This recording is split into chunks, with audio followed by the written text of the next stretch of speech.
बिस्मिल्लाहिर्रहमानिर्रहीम। नाज़रीन अस्सलाम वालेकुम। True way of life is इस्लाम में आपको खुश आमदीद कहते हैं कि मोहम्मद से वफ़ा तूने तो हम तेरे हैं, कि मोहम्मद से वफ़ा तूने तो हम तेरे हैं, ये जहाँ चीज़ है क्या लहू कलम तेरे हैं। आइए नाज़रीन डॉक्टर जाकिर नाइक के बयान से मुस्तफ़ीद होते हैं।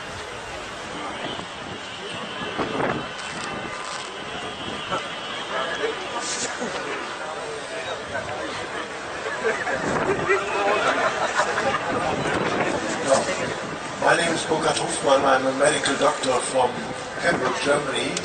I'm a psychotherapist, and in the speech and when I read the Quran, I see a big lack of what I would call the luxury of doubt. There's no doubts there whatsoever. And a lot of my patients suffering from that lack of space called doubt.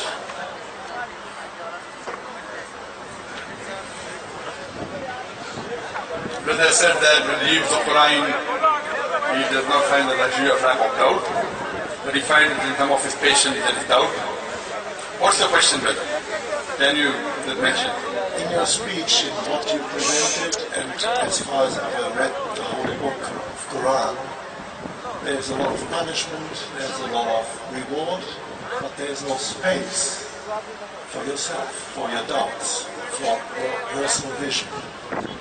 And my question, anything that forces people into a double standard life, and I want to know your opinion about The that. brother has asked a question that when he reads the Quran, he finds a lot of punishment, a lot of reward, and no doubts.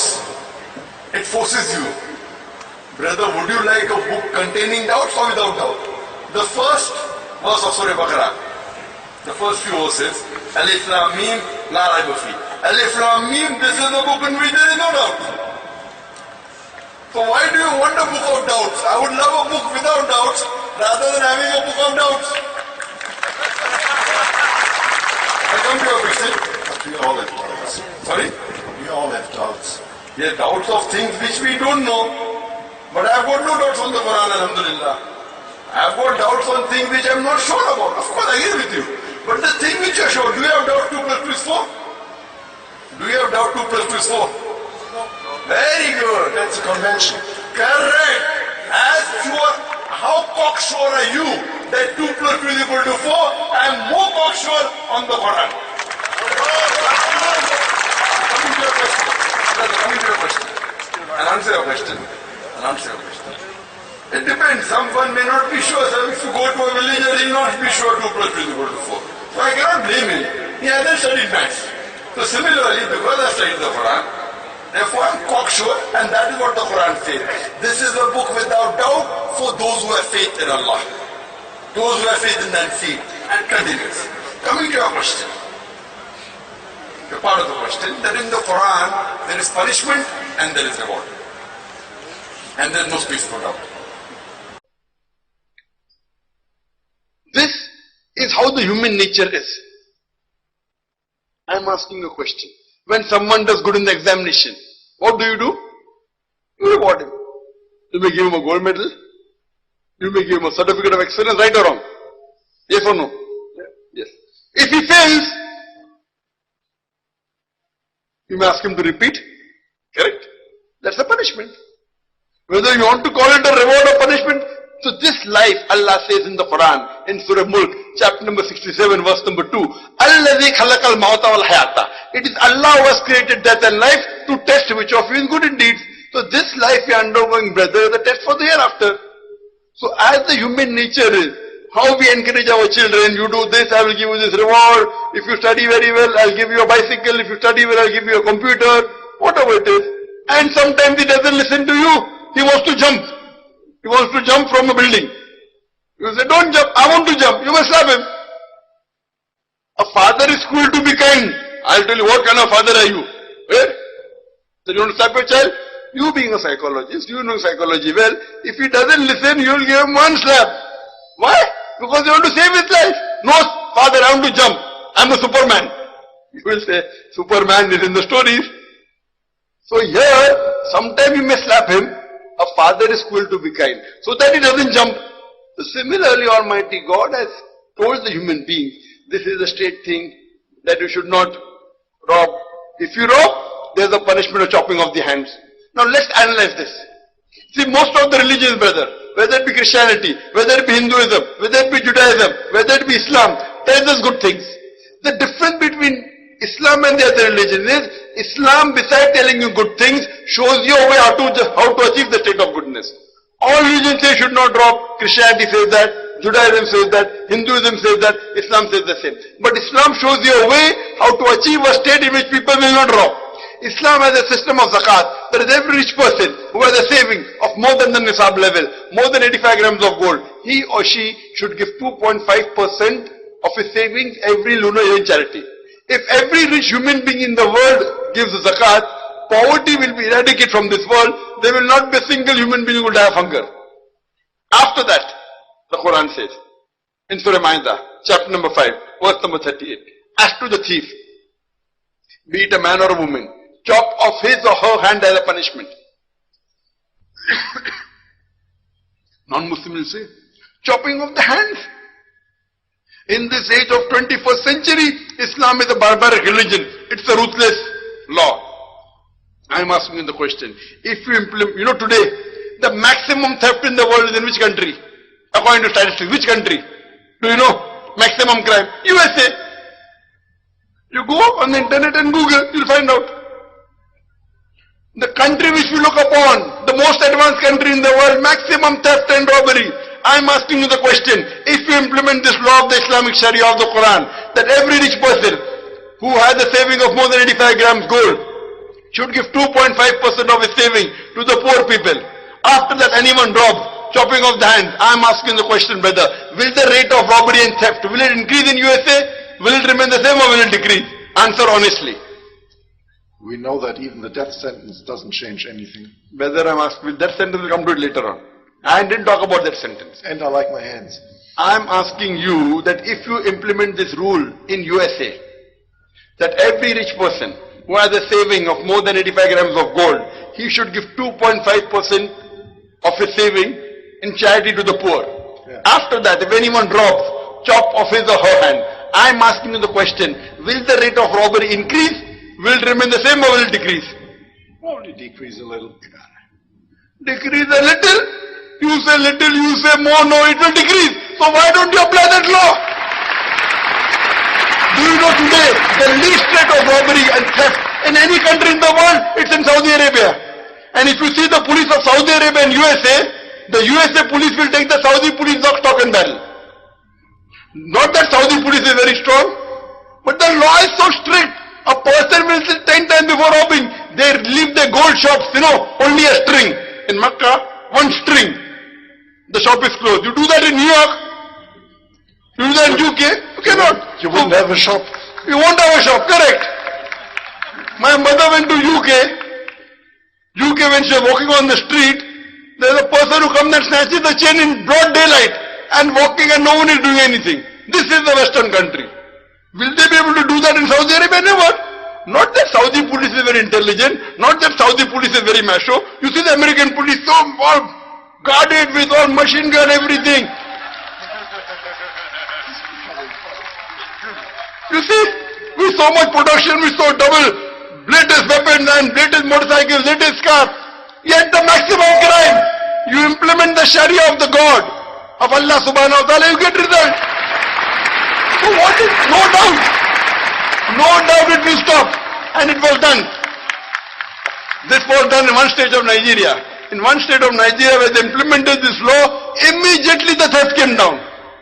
I can give you many such examples, brother, many such examples. So here when you're getting, but it doesn't go down the throat. Why? Because it's coming from a Muslim book. The word Islam is allergy. The word Muslim is allergy. It is a practical law. You implement the Sharia, you get result. Now coming to a second example. Coming to second example. In Islam, the woman should wear the hijab, complete body covered, only thing that can be seen is the face and hands up to the wrist. Some scholars say this should be also covered.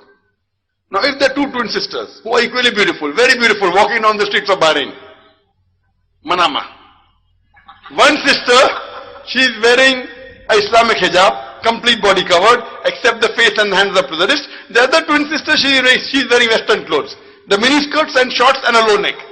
And both of them are walking down the streets of Manama, and around the corner there is a hooligan waiting for a catch, waiting to tease a girl. I am asking a question, which girl will it tease? Will it tease the girl wearing the Islamic hijab, or will it tease the girl wearing the Western clothes? Be honest, brother. You can't hide much under a short skirt. What I am asking you a question, which girl will it tease? Explanation later on. Be honest, brother. Yeah, probably. Probably who? He will rob the Western looking girl. Correct. That's the reason I'm banned in UK. That's the reason I'm banned in UK, because I speak the truth. Now you, mashallah, whatever you're much, you have better guts, better truth than the Home Secretary of UK. Which country you belong to? Greece. Greece you said, no? Which country you belong to? Hamburg, Germany. Germany, mashallah, Germany. So Germans are much truthful than the Britishers. Now coming, after that the Islamic Sharia says, if anyone rapes a woman, capital punishment. People say capital punishment in this age of science and technology. Islam is a barbaric religion. It's a ruthless way of law. And I ask this question to thousands of non-Muslims, and I ask that to you also. That if suppose, God forbid, someone rapes your mother, and if the rapist is in front of you, and you are made the judge, what punishment will he give you?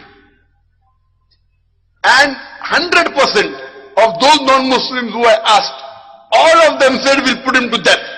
Except there's one American who was very smart. While I was giving a talk in New York, and if I said, God forbid someone rapes your mother, and if you are made the judge, and if the rapist is born in front, what will you give? I will give him 5 years imprisonment. So I told him, according to the statistics of America, the maximum rate of rape in any country in the world, it's in America. According to 1991, according to the statistics of FBI, every day 1,756 rapes were taking place. According to 1996, 2,713. According to 2006, 4,000. Every 20 seconds one rape is taking place. From the time I'm here, for 3 hours, already more than 150 rapes may have taken place. So this American told me, I will give him 5 years in prison. I said, according to statistics of America, those people that commit rape, after they're imprisoned, only 16% are reported. Out of that, 10% undergo a trial, 1.6%. And out of that, 50% get punishment, 0.8%. 125 rapes you commit, the chances you get punishment is only 1. Very good bargain. 125 girls you rape, and 1 you get punishment. And after that, 50% are let free because they did rape the first time. The statistics tell us those people that undergo the punishment, when they come out, more than 95% again commit rape. I told him, if you want your mother to be raped again, you are most welcome. I wouldn't want that. Then he said, no. Then I put him to death in the first time. I am asking you the question, that if suppose, God forbid, someone rapes your mother, and if the rapist is brought in front of you, and it's proven that he has committed rape, I am asking you, what punishment will you give him? Close to lifetime. Close to life. Very good. So that is what the law says. I am asking you the question, if you implement the Islamic Sharia in America, that all the girls should be properly covered. Any man looks at a woman should lower the gaze. After that, any man rapes, death penalty. I am asking you the question, will the rate of rape in America, will it increase? Will it remain the same or will it decrease? Of course it will go down, but America won't be funny anymore. Correct! That's what America is afraid of. I agree with you, brother. The safest place, you go to Saudi Arabia, you go to some of the Gulf countries, not all, some of the Gulf countries, very safe. You go to Saudi Arabia, you can be cocksure, whether your wife, whether your sister, whether your mother, even if she walks at night, no one will touch her also, and they dare not. So would you like to live in a country there? I have been to USA many times, giving lectures in big gatherings. Been to USA many times. Dangerous. To walk at night, the lady is very difficult. They do, some of them do. those who don't mind, but it is not safe. Here, when Islamic law is practiced, safe. So would you like to live in a country which is safe, you are free, no need, no worry to lock your shop, to leave your car? This is human rights. That's what a creator knows the psychology. All your guns will not save you. And people think that if you go to Saudi Arabia, every second person hand will be chopped off. I've been to Saudi Arabia more than 50 to 100 times. I've never come across a single man whose hands have been chopped off.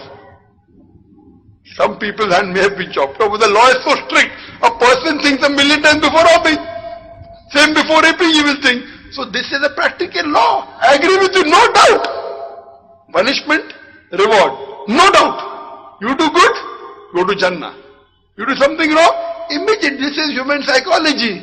Now this law of the Quran can even control the American. There's no question. Anywhere in the world you implement the Sharia, therefore Islam is the only religion for the 21st century. Hope that answers the question. Microphone. Yes, brother. Your name and your profession. बिस्मिल्लाहिर्रहमानिर्रहीम। नाज़रीन अस्सलाम वालेकुम। True way of life is इस्लाम में आपको खुश आमदीद कहते हैं कि मोहम्मद से वफा तूने तो हम तेरे हैं, कि मोहम्मद से वफा तूने तो हम तेरे हैं, ये जहाँ चीज़ है क्या लहू कलम तेरे हैं। आइए नाज़रीन डॉक्टर जाकिर नाइक के बयान से मुस्तफ़ीद होते हैं। बिस्मिल्लाहिर्रहमानिर्रहीम। नाज़रीन अस्सलाम वालेकुम। True way of life is इस्लाम में आपको खुश आमदीद कहते हैं कि मोहम्मद से वफा तूने तो हम तेरे हैं, कि मोहम्मद से वफा तूने तो हम तेरे हैं, ये जहाँ चीज़ है क्या लहू कलम तेरे हैं। आइए नाज़रीन डॉक्टर जाकिर नाइक के बयान से मुस्तफ़ीद होते हैं।